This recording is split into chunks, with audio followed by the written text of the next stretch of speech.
ये G7 वालों ने बुलाया क्यों नहीं पाकिस्तान को?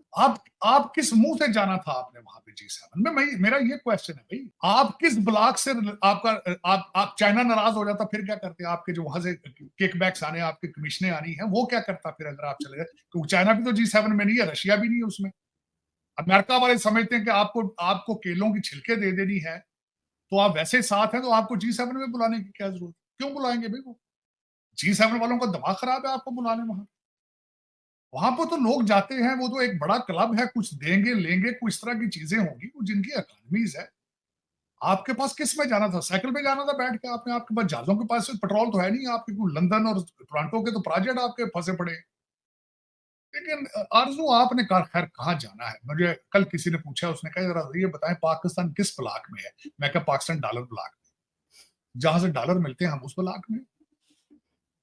आजकल आप अमेरिका के साथ, आईएमएफ आपके साथ आजकल क्यों है? कभी सोचा कभी आपके 23 करोड़ लोगों ने? सिर्फ इस वजह से कि भारत के साथ उनके रिलेशनशिप थोड़े ऊपर नीचे है, इस वजह से आईएमएफ आपको डॉलर दे रहा है कि हो सकता है हमें एयर बेस इस्तेमाल करनी पड़े, हो सकता है अफगानिस्तान की वजह से हमें दोबारा एयर बेस चाहिए, हो सकता है ताइवान की वजह से हमें जरूरत पड़ जाए, तो इसलिए वो आपको ना तो जिंदा भारत को भी तो तंग करते हैं हम, भारत को भी तो हम परेशान करते हैं अमेरिका के ना कहने से, चाइना के कहने से। आईएमएफ वाले आपको ना जिंदा रखना चाहते हैं ना मारना चाहते हैं। आपके जो ब्रिटिश एजेंट हैं, इनको वो इतने पैसे दे देते हैं कि इनके बच्चे लंदन और टोरंटो में आवारा फिरते रहे, बस इतने पैसे आपको दे देते हैं। कर्जों की किस्तें तो आरजू आप जैसे पाकिस्तानी सिटीजन देते हैं। भारत के गीत गाते हो, मैं गीत नहीं गाता, तुम्हें दिखाता हूं तुम्हारे पड़ोस में तुम्हारे जैसे लोग हैं, वो क्या कर रहे हैं, चांद पे पहुंच गए। वो क्या लफ्ज बार बार आता है, कहता शर्म हमको मगर नहीं आती। तो फिर मैं तो कोशिश तो यही करता हूँ कि शायद आपको शर्म आ जाए, लेकिन देखिए कहीं से शर्म मिलती हो तो 10 किलो खरीद लो लेना यार, अच्छे रेट में। लेकिन बिल्कुल ऐसा ही है सर, लेकिन यहाँ पे तो कुछ सही करने को तैयार ही नहीं है। लेकिन दूसरी तरफ आपने भारत का नाम लिया तो देखें, आते के साथ ही उनकी गवर्नमेंट को बुला लिया गया G7 में। अभी तो वो पीस समिट जो चल रही थी उसके लिए भी कहा है, लेकिन उधर शायद मोदी जी नहीं जा रहे। नहीं गए नहीं है उन्होंने, बल्कि मिले थे वहां प्रेसिडेंट लुलेस्की को, वो भी तो पाकिस्तानी है ना। यूक्रेन के जो प्रेसिडेंट है, आपको शायद नहीं पता, वो पाकिस्तानी है। वो इंतहा के करप्ट लोग हैं। वो जो पैसा जा रहा है सारे का सारा दुबई जा रहा है। मैं तो हफ्ता 10 दिन पहले देख कर आया हूं ना। इस वक्त 70% Dubai is owned by Ukrainian and Russians, और उसमें $50 बिलियन का ऐलान किया है इटालियन प्राइम मिनिस्टर ने। वहां पे 50 बिलियन में से 45 बिलियन तो आ जाएगा दुबई में और चाइना को, दुबई में और अबू धाबी में चला जाएगा, बाकी को लंदन चला जाएगा। इन्हें भी पता है सारा क्या फ्रॉड हो रहा है वहां पे।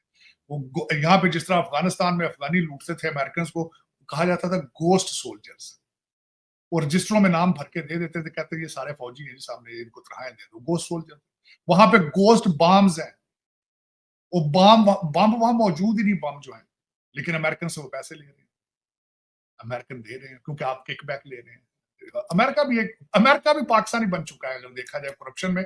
इस वक्त वो भी तरक्कियों में है। लेकिन ये कि आरजू उस रीजन के अंदर कई रोजाना डेली बेस पे आपकी खबरें तो खैर एक नहीं होती, रोजाना एक ड्रामा होता है पाकिस्तान के अंदर, तो एक रोजाना एक ड्रामा है।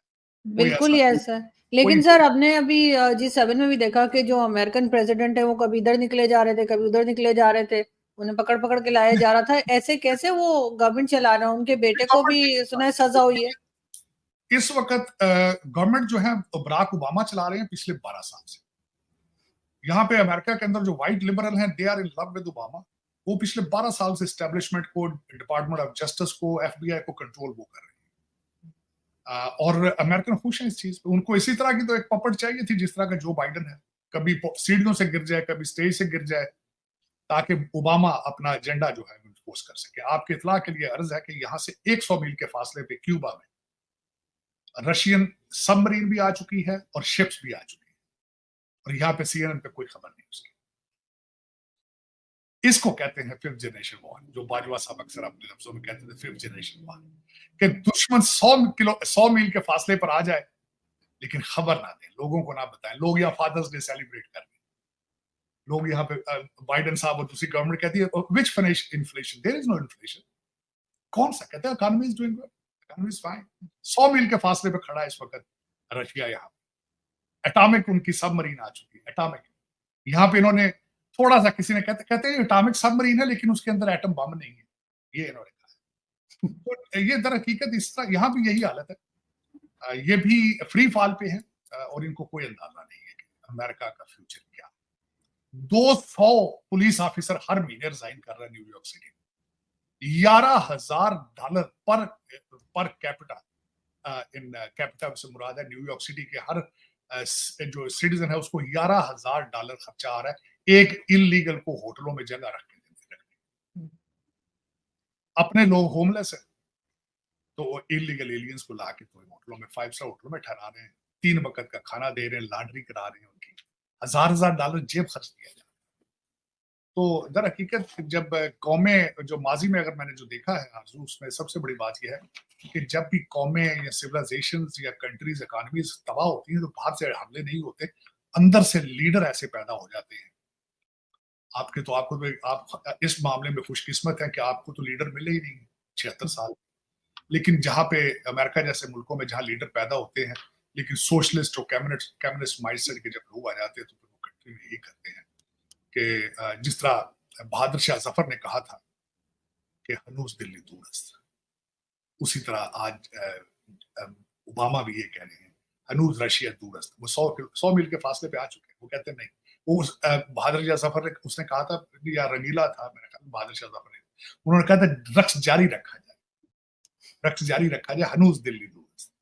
इन्होंने भी कहा है फादर डे सेलिब्रेट करें, एंजॉय करें, हनूज रशिया दूरस्त।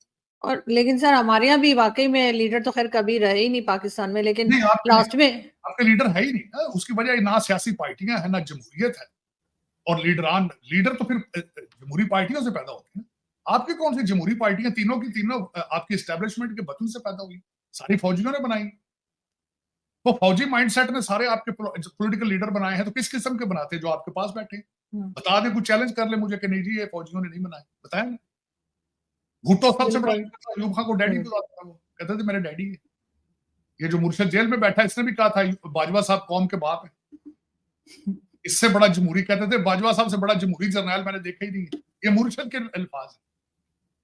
चल जमीरुल इस्लाम देखे, लेकिन मगर सर इन्होंने जो धरने दिए, फिर इन्होंने खुद एतराफ किया कि किस तरीके से पकड़ पकड़ के एमएनएस को लाया जाता था। वो कर्नल लियाकत को भूल चुके हैं जो असेंबली में बैठते थे। आज ये कहते हैं मार्शल लॉ का समा है। कर्नल लियाकत कौन थे जो असेंबली में बैठ के हाजिरियां लगाते थे? हाजिरियां लगाते थे वो।